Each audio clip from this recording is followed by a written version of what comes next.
Series WandaVision bisa dibilang adalah pengobat rasa kangen akan film-film Marvel.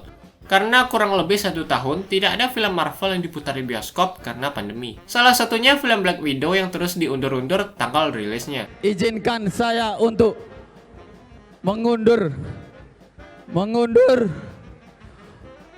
dulu. Dan waktu menonton WandaVision, di detik pertama langsung disuguhi oleh logo Marvel, tentu rasanya sangat senang sekali. 3 episode awal WandaVision berhasil memecah fanboy Marvel menjadi mereka yang suka 3 episode awalnya dan mereka yang tidak suka. Karena mereka merasa boring dan kapan nih gelutnya nih? 3 episode awal WandaVision merupakan salah satu hal terbaik di series ini. Episode-episode berikutnya juga sangat menarik sampai akhirnya episode terakhir yang membuat series ini jatuh. Aku sangat menyukai 3 episode pertama WandaVision yang bisa dibilang adalah hal yang sangat orisinil, unik, dan fresh dari Marvel. Series ini membawa hal yang belum pernah aku rasakan saat menonton film-film Marvel sebelumnya, yaitu misteri. Kenapa Vision yang udah mati hidup lagi? Masih hidup loh. Kenapa jadi hitam putih? Kenapa jadi sitcom? Kenapa ada ketawa bajai-bajuri? Yes. Adegan terbaik di episode 1 ini adalah ketika Vision mengajak bosnya makan malam bersama. Jadi ketika bosnya tersedak, reaksi istrinya malah cengengesan, senyum-senyum, tapi wajahnya terlihat sedih. Sambil bilang hentikan berkali-kali. Stop it. Dan hal ini cukup creepy dan membuatku lebih penasaran dengan apa yang sebenarnya terjadi. Selain itu, konsep sitcom yang di 3 episode awal di series ini banyak orang yang menganggap jokes di bagian sitcom ini nggak lucu lah, membosankan lah, cringe lah.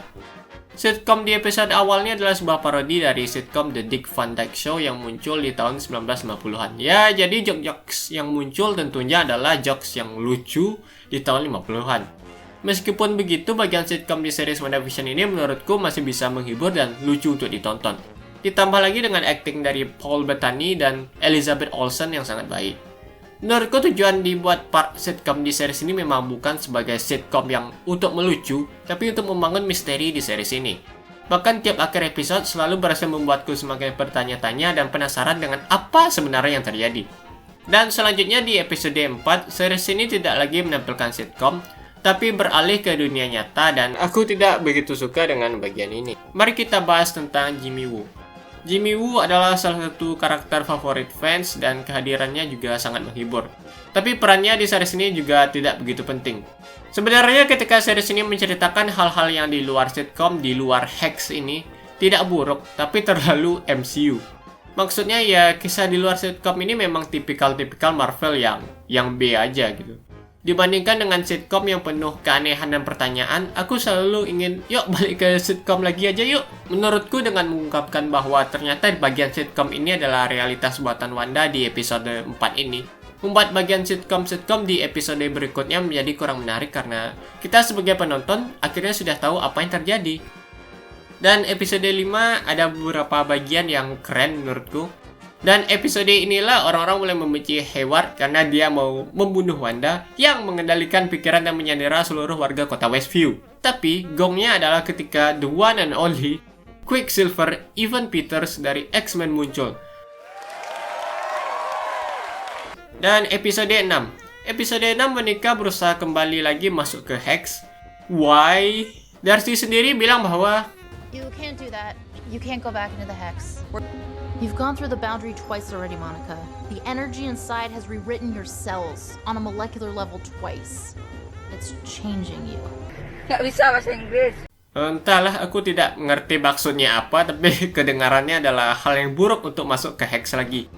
Aku tidak tahu apa motivasi dari Monica kenapa sebegitu pedulinya dia sama Wanda dan sampai segitu maunya mau masuk ke dalam Hex karena bisa saja melukai dirinya atau membunuhnya. Dan aku juga tidak tertarik dengan kisah beliau di series ini. Series ini sepertinya hanya setup untuk memperlihatkan kalau Monica ini akan jadi superhero nantinya. Episode 7 adalah episode yang paling membosankan di series ini. Pada episode 7 ini merupakan parodi dari sitcom Modern Family dan tidak seperti bagian sitcom lainnya yang menghibur. Di episode ini tidak menghibur sama sekali dan malah membosankan. Terutama di bagian awal saat Vision dan Darcy yang terasa hanya untuk buang-buang waktu saja. Tidak ada yang begitu spesial di episode ini selain Monica yang bisa membuka mata batinnya dan Agatha all along yang juga tidak begitu surprise ya. Episode 8. Episode 8 sebenarnya adalah salah satu bagian terbaik di series ini. Akhirnya kita sebagai penonton disadarkan bahwa Wanda adalah salah satu karakter yang paling menderita di MCU. Bapaknya mati, ibunya mati, rumahnya hancur, saudaranya mati, Vision mati. Series ini bisa dibilang berhasil membuat penonton peduli pada karakter Wanda yang sebelumnya cuma karakter sampingan dan sepertinya tidak ada yang peduli sama dia. Kayaknya ya. Episode 9 adalah episode yang paling mengecewakan. Series ini seperti sudah kehilangan personality atau ciri khasnya. Menurutku series ini mungkin akan lebih baik diakhiri tanpa adanya big fight CGI. Series yang di awal dibangun dengan tema psychological, thriller, misteri, malah diakhiri dengan action CGI menurutku bukan merupakan hal yang pas. Adegan action pertarungan Wanda dengan Agatha juga cukup membosankan. Mereka cuma saling menyerap kekuatan ataupun melempar bola-bola Kamehameha. Tapi pertarungan Vision merah sama Vision putih cukup menghibur dan lucu sih. Karena mereka bisa saling tembus satu sama lain. Dan Vision yang muncul di credit scene episode 8 cuma muncul kurang lebih ya 10 menit lah dan pergi entah kemana gitu. Bye, have a great time. Di series ini seberapa kuat Agatha juga cukup membingungkan. Dia tahu lebih banyak ilmu sihir daripada Wanda, dia bisa mengendalikan beberapa hal di dalam Hex, dia bisa menyerap kekuatan Wanda, bisa menjatuhkan Wanda berkali-kali. Tapi dia sendiri dengan mudahnya bisa digenjutsu oleh Wanda. Tujuan Agatha yang terlalu generik atau umum, aku ingin kekuatan, aku ingin lebih kuat. Menurutku motivasi kayak gitu udah basi. Hayward sendiri di series ini menjadi salah satu villain yang berjenis orang jahat di pemerintahan. Terasa dipaksakan untuk melakukan hal-hal buruk agar kita sebagai penonton tuh membencinya gitu. Di adegan ini Hayward yang dalam sekejap menjadi seorang pembunuh berdarah dingin yang menembak anak kecil tanpa mikir. What?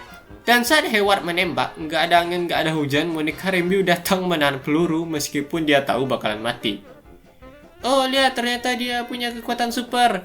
Yeay, hore, ada Darcy yang muncul sekitar 0,2 detik lalu nggak muncul lagi. Menabrak Hayward, yeay, Hayward kalah. Dialog di series ini beberapa cukup keren dan menyentuh seperti dialog Vision dan Wanda di saat flashback, dialog saat mereka akan berpisah, dialog antara Vision merah dan Vision putih, dan namun ada satu dialog tertolong di series ini. They'll never know what you sacrificed for them. Hei Monica, yang dilakukan Wanda itu bukan pengorbanan, tapi hal yang memang harus Wanda lakukan dari awal. Warga Westview ini memang seharusnya tidak peduli dengan pengorbanan Wanda ya. Wanda dengan sadar mengendalikan seluruh warga Westview bagaikan boneka menyiksa pikiran mereka berhari-hari. You can hardly blame us, Wanda. Stay out of my home. You've taken an entire town hostage. Well, I'm not the one with the guns, Director. But you are the one in control. Sampai mereka memilih untuk dibunuh saja. If you won't let us go, just let us die. Please. I will. Penderitaan yang dialami Wanda sehingga membuat realitas ini juga tidak membenarkan perlakuannya pada orang-orang ini. Mungkin tanpa adanya gangguan dari Sword ataupun Agatha, Wanda tidak akan berhenti untuk mengendalikan orang-orang ini. Wanda lah sebenarnya villain di series ini, bukan si Hayward yang berusaha menolong orang-orang ini. Dan satu hal lagi yang mengecewakan, lucu, atau membuat emosi, yaitu ternyata Evan Peters, alias Pietro Maximoff, alias Quicksilver di X-Men, alias Quicksilver di series ini, ternyata cuman mas-mas biasa bernama Ralph Bonner. Kenapa Marvel menggunakan Evan Peters yang berperan sebagai Quicksilver di film X-Men untuk berperan sebagai Quicksilver di series ini, tapi ternyata dia bukan Pietro Maximoff, melainkan mas-mas biasa. Dan untuk skor, aku kasih 7,5 mayat Vision per 10 mayat Quicksilver. Jadi kesimpulannya, meskipun series ini bapuk di episode akhirnya, tapi secara keseluruhan series ini cukup bagus karena berhasil membawa tema sitcom dan misteri yang menurutku hal yang sangat fresh dan orisinil dari Marvel. Series ini juga berhasil membuat kita sebagai penonton bersimpati pada karakter Wanda Vision, yang mana banyak orang tidak mempedulikan mereka. Kita menjadi tahu karakter Wanda seperti apa, backstory-nya bagaimana, apa yang telah Wanda lalui, dan tentunya sebagai pembuka dalam film Doctor Strange Multiverse of Madness. Oh iya, ngomong-ngomong soal Doctor Strange, dia kemana aja? Seharusnya hal-hal berbau sihir ini dia datang dong. Atau orang Sword nelpon dia kayak, Jadi kalau kalian masih mendengar suaraku sampai saat ini, aku berterima kasih karena sudah menonton dan Bye, have a great time.